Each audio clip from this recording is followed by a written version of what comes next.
नेपाल में आए भूकंप ने याद दिलाया 2015 का खौफनाक मंजर। धराशायी इमारतों के नीचे दबकर 9000 लोगों की गई थी जान।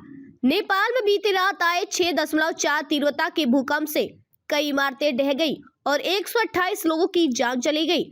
भूकंप का केंद्र काठमांडू के जाजरकोट से लगभग 500 किलोमीटर पश्चिम में था। लोग घरों से बाहर आकर भागने लगे और इस घटना ने 2015 का मंजर याद दिला दिया। नेपाल में बीती रात आए जोरदार भूकंप के झटकों के चलते 128 लोगों की मौत हो गई है। भूकंप इतना तेज था कि भारत तक इसके झटके महसूस हुए। राजधानी दिल्ली, बिहार, यूपी और कई और राज्यों में धरती हिली। इस बीच नेपाल में आए 6.4 तीव्रता के भूकंप से कई इमारतें ढह गई और चीख पुकार मच गई। भूकंप का केंद्र काठमांडू के जाजरकोट से लगभग 500 किलोमीटर पश्चिम में था।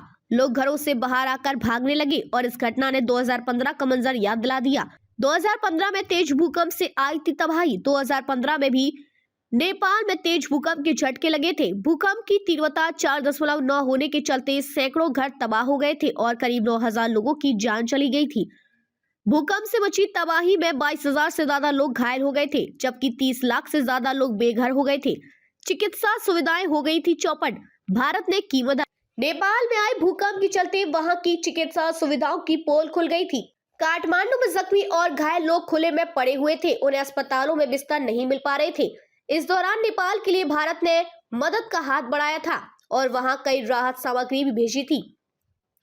नेपाल में लगातार आते भूकंप के कारण क्या नेपाल में बीती रात आए भूकंप के चलते वहां खौफ का मंजर था।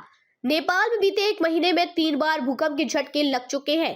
नेपाल कई दफा भूकंप का एपी सेंटर होता है। दरअसल इसके पीछे का कारण ये है कि नेपाल उस पर्वत श्रृंखला पर बसा है जहां तिब्बती और भारतीय टेक्टोनिक प्लेट मिलती है।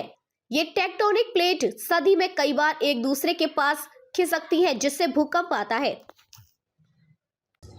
ब्यूरो रिपोर्ट, अमन किशन।